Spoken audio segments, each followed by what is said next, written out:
It is Friday, November 5th. Let's talk PlayStation.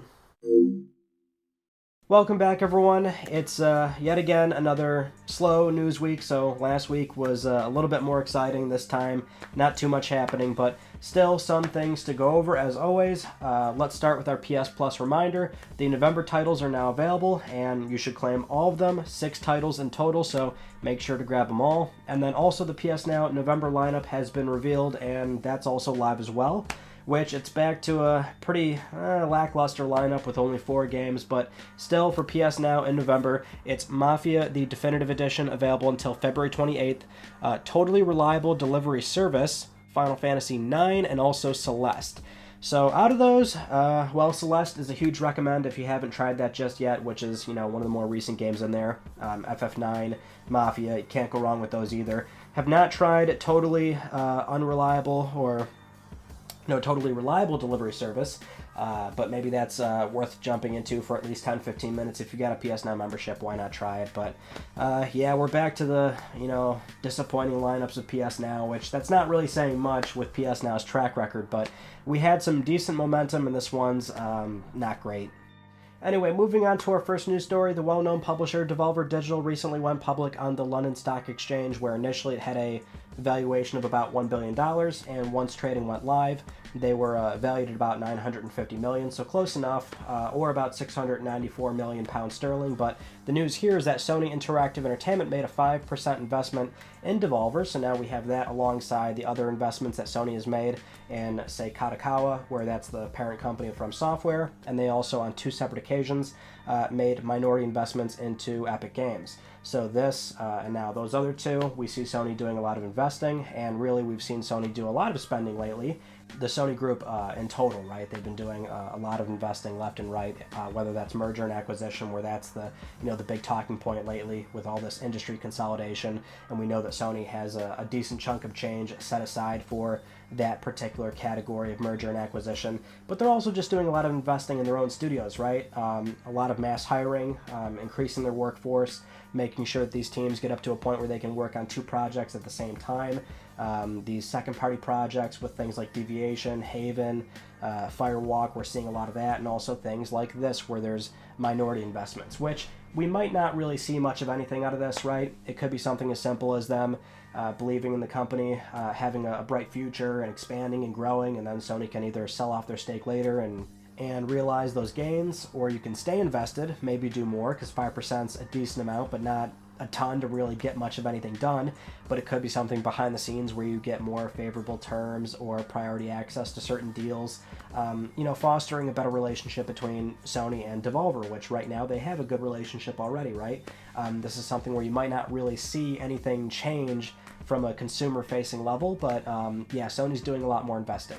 And probably a good time to also point this out, but sure enough, this is one of those stories where it comes out and not a lot of people, but some will certainly use this as what can only be described as console warrior ammo, and whether it's that or maybe it's just being more on the naive side, but using this and propping it up as proof that Sony does support indies, because a few months ago we had a story about how Sony wasn't supporting indies in a big way across various different problems relating to brand managers, answering questions, being able to put your game on sale, things like that. But the thing is, this sort of proves that for a lot of people, they don't actually read the full story, or they're only reading headlines, tweets, and then making accusations that there's some sort of narrative going on, or that people are lying or trying to make PlayStation look bad. But if you did read that story from a few months ago, it was not really about the games that Devolver Digital puts out. I mean, there is certainly a level of indie game here, right? Now, indie means you don't have a major publisher backing you and also owning the IP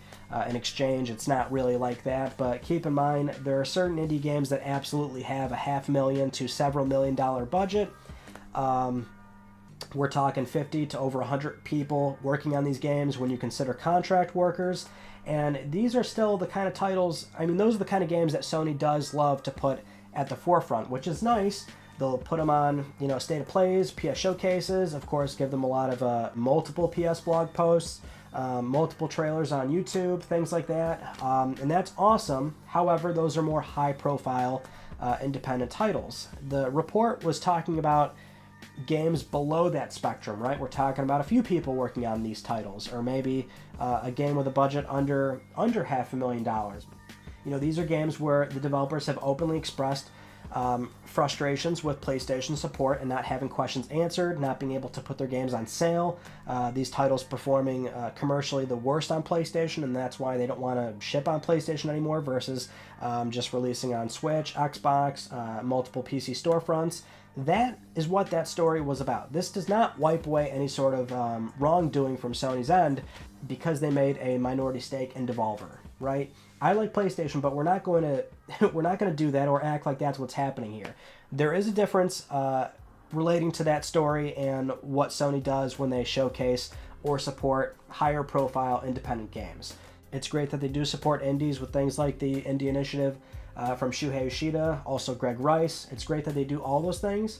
However, I still want to see some serious movement and support and that other spectrum that everybody's sort of forgetting here. And I hope that's going in the right direction behind the scenes.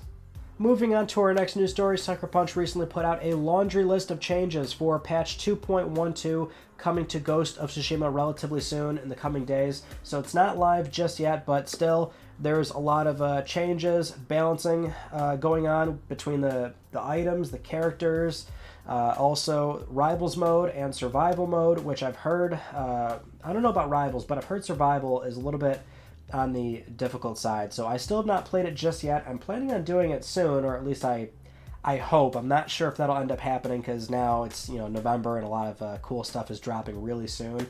So I'm not sure how much time I'll have to go back to Ghost of Tsushima, but by the time I get to it, I'm guessing I'll be playing what is probably the most complete version of it so far, because there's really been a lot of new content and also patches to really balance it, which we were expecting this one, and it should be coming soon. Next up, Sony recently put out 2 new videos in their Gran Turismo 7 mini-series, where it's kind of like a behind-the-scenes, one-on-one interview with Kazunori Yamauchi, where he talks about various different parts of the game. And, well, in these 2 videos, he goes over scapes and also car liveries, the livery editor, where you can change the color of the car. And it's a very small video, so you don't see too much, but just giving you a quick glimpse at that, which PlayStation Germany, I think, actually mistakenly uploaded a video. Whether it was unlisted or not, I don't remember, but they actually showed this footage a little bit early last week, which I had mentioned, and I guess they did that too early because they took it down, and well, now it's live this week, so it's not really a huge time difference there, but showcasing the livery editor, and then Scapes, which is a feature from GT Sport, which lets you basically take a car and plant it in a different setting that's off the track, and that's where you can, you know, set it up in a way where you can take pictures with not only the car in that location, but also your driver. And it's one of those best described as an avant-garde feature where it's very experimental and a little bit unique and different, and not something that we normally see being able to do that. But it is returning for Gran Turismo 7, which for a lot of people, they spent a lot of time messing with that editor. Much like a photo mode, it's more specialized in that sense, but it's a way for people to spend a lot of time in the more emotional aspect of looking at the cars and stuff, which is a very real thing. It sounds weird to people that don't care too much about cars, but that's something where Kazunori Yamauchi relates it to the real life circumstance of, you know, buying a car, you're so excited about it, you go on a trip and you park it in a very photogenic area, and then you take pictures of it. And so that's what the Scapes feature is, and that's returning for Gran Turismo 7. Still seeing a lot of cool stuff. There's some theories floating around that we might have a beta come sometime in December, which may or may not happen. It's not a guarantee, but hopefully something like that does come to fruition so people can get a taste of the game before it comes out in March.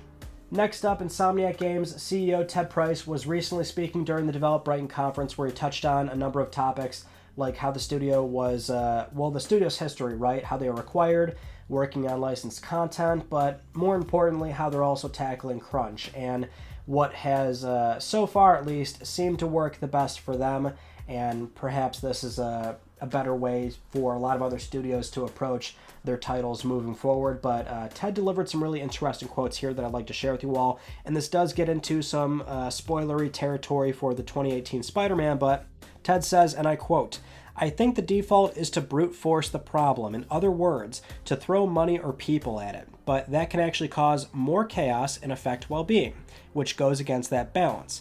The harder and, in my opinion, more effective solution is to be more creative within constraints.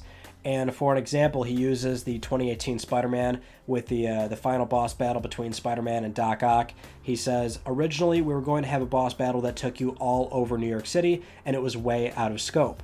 He says that for the team, they refought the fight and realized they didn't need to destroy half of New York City to pay off the relationship. In fact, it would have worked against what we were going for. As a result, the final battle is much more up close and personal and has a far bigger emotional impact than planned, and it fit within the time we had. Now, there is more that he elaborates further on this, but essentially that's the point that he's trying to get across there, is a more unique way to approach crunch. And well, really what's interesting is the fight that we could have had for the end of Spider-Man, where it's more of a, probably what I'm guessing is like a set-piece action-y type scripted event through New York City, you know, buildings toppling over or something, and that might have been cool. But and I won't show footage of the final fight in the game that we got, but if you did play the game, then you know what we ended up getting was, at least in my opinion, a much better payoff, or it worked out. What they were going for, it landed entirely, right? Because the first half is very much a video gamey type fight where you're, you know, web slinging around, throwing things at them, punching them. You know, it's a traditional boss battle. But the second half is that up close and personal fight where you're, you know, throwing words back and forth. And I think it does. It actually hits the emotional beats that they were going for through and through. And it's actually great to hear that this was a product of avoiding scope or feature creep. And I would love to see if more studios can maybe adopt that same methodology where, no, it won't be easy, although when some studios maybe realize right away, like, you know, some things are going to get cut because all video games have cut content in some way, shape, or form. There's always way too many ideas or features or things they want to do, and it's not going to make the final product. But maybe doubling down on that very approach of, like, we know not everything is going to make it in this game, why don't we just work within a defined headspace, or knowing where we can't go, and from there we get a little bit more creative on how we want to land this particular level or scene or cutscene or whatever they're trying to do in that moment. And that's maybe one way that a lot of teams can start focusing on not crunching or brute forcing through these big multi-million-dollar projects. It's not going to be simple by any stretch, but when it comes to crunch, you can do that on top of the more obvious solutions of not doing crazy overtime, maybe trying a 4-day work week, which a lot of people would love, and just, you know, this program and many others where you change up the workflow and methodology, and that could hopefully amount to what is not only a better product, but more importantly, drastically improved well-being for the team. Now, while we're kind of talking about Spider-Man, we can also bring up that for Marvel's Avengers, the exclusive PlayStation Spider-Man content is coming November 30th. Crystal Dynamics finally put out an updated content roadmap that shows us November 30th, Spider-Man is coming out, and that's actually it. So no screenshot, videos, no trailer, nothing that shows us what's going to, like, what's in this, no details, nothing. So little strange. That's got to be coming fairly soon, you would gather, because we're only a little over 3 weeks away from this actually coming out, so shouldn't be too long until we actually know what it's going to look like. And if you're waiting for a reason to go back into the game, a reason to buy the game, or if you have it now and you're playing it and you're excited for Spider-Man, then November 30th, that content will finally drop. Moving on to our next story, it looks like Sony's actually addressed the CBOMB issue in PS5 as well as PS4. Now, if you remember, we talked about that not that long ago. It was like 1 or 2 months ago, where with a recent PS4 system software update, Sony actually addressed this problem, and they didn't include it in patch notes or say anything publicly.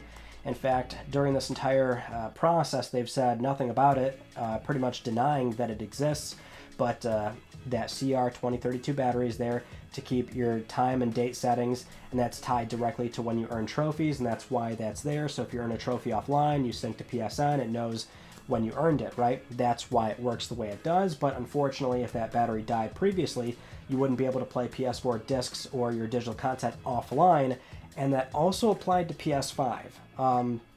But admittedly, with PS5, this would have been a problem that would be a very long time away from being a real issue. Once PSN, say, stops working on PS5, then that would be a problem. Once the battery dies and you're not able to play PS5 discs, again, offline, that would be a huge problem. But it looks like with the recent PS5 update as well, that this has also been fixed. You can now play PS5 discs and your digital content offline. Still no PS Plus games, which is understandable. That's, licensed content that's tied directly to your PS Plus membership.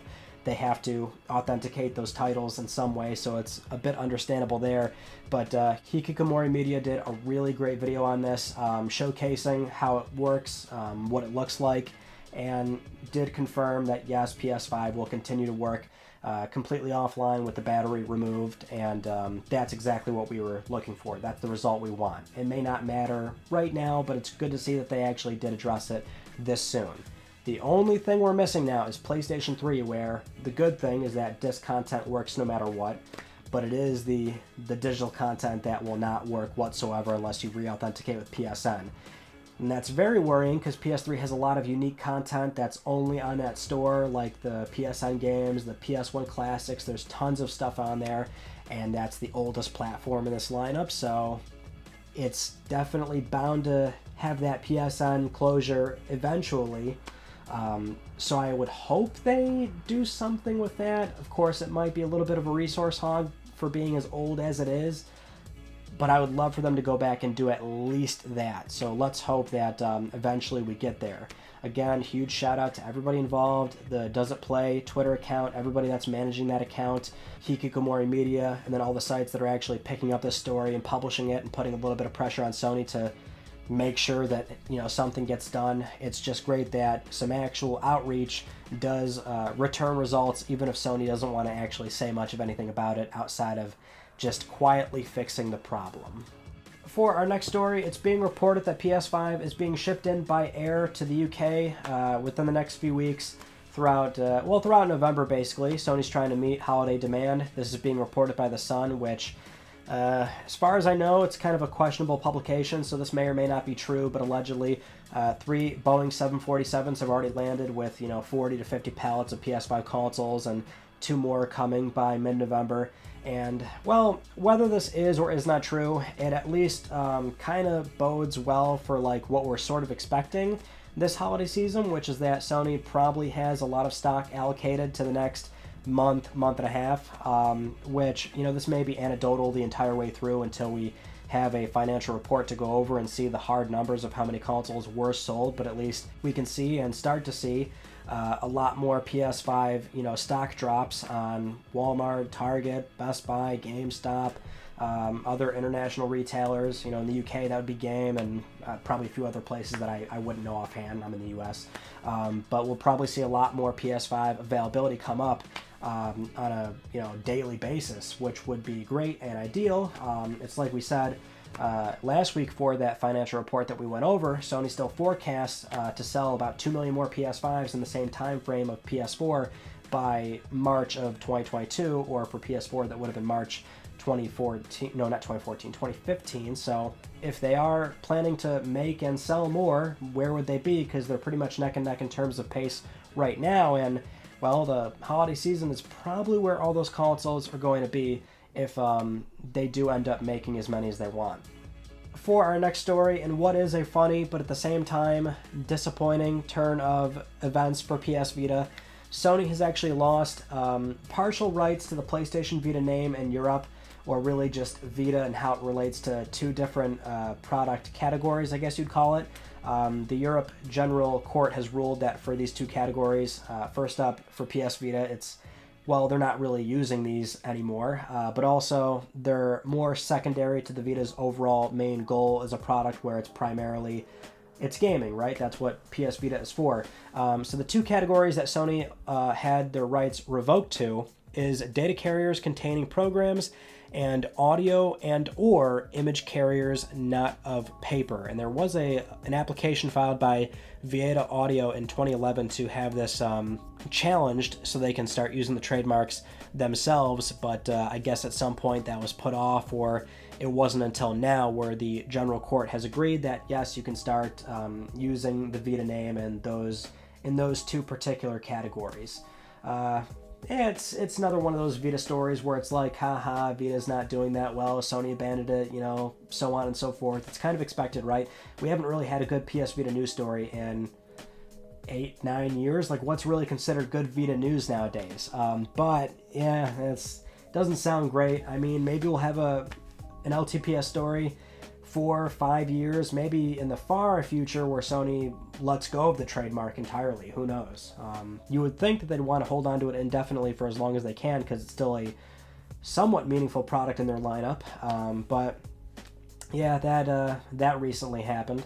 Probably more noteworthy is what happened over the weekend, where PlayStation's Shuhei Yoshida tweeted out a photo of the Steam Deck and also playing Horizon Zero Dawn on that Steam Deck, which brought a lot of people to understandably, reminisce on PlayStation Vita or Sony doing a handheld or doing another handheld. And the thing is, here's what I think a lot of people seem to overlook about something like the Steam Deck or even the Nintendo Switch, right? It's always a matter of like these two things now being brought up in the Steam Deck more so because it is so recent, and you've got an example of a high-level PlayStation executive sharing a photo of using the Steam Deck and playing PlayStation games on it, which by itself is it's full of irony.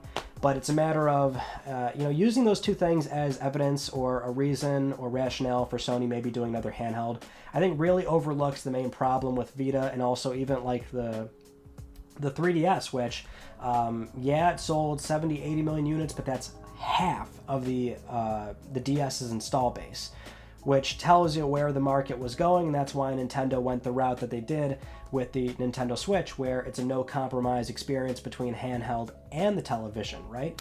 And you can see how something where PS Vita TV was not even remotely close to that, right? It was a very compromised experience on the TV. That is very much a device that came after the PlayStation Vita was made from the very onset, right?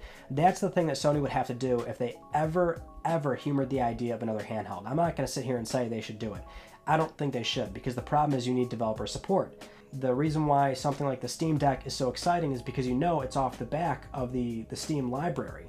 You know how bad the Steam Deck would do if they came out and said, oh yeah, and this has its own unique architecture that developers have to make games for from the ground up? People would be like, Valve, what are you doing?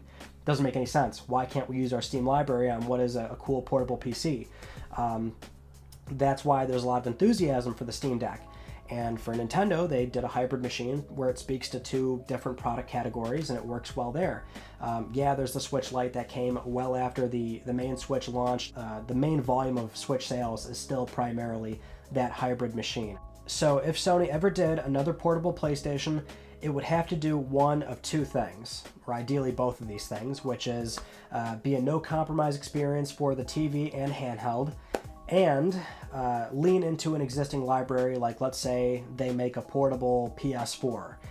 Maybe PS4 hardware is to a point where it's financially viable to squish it into a portable form factor where it's not too expensive, but that would be something where they already have a PS4 SDK that may or may not need that much tweaking to accommodate for this new handheld that they're putting out there, but it leans into the PS4 library, right? You log in with PSN, you've got the PS Store right there. All the content is retroactively playable on what is the exact same hardware. So you can download all your digital content, your PS Plus games, let it connect to the TV so it still acts as a normal PS4. And I'm just kind of spitballing here, I'm making this up really, but it's like that's what they would have to do, right? You need developer support, and since they already would have it with that library, it sounds like a very exciting product. In fact, it could even boost PS4's life cycle far and beyond what it would do normally. But that's the idea.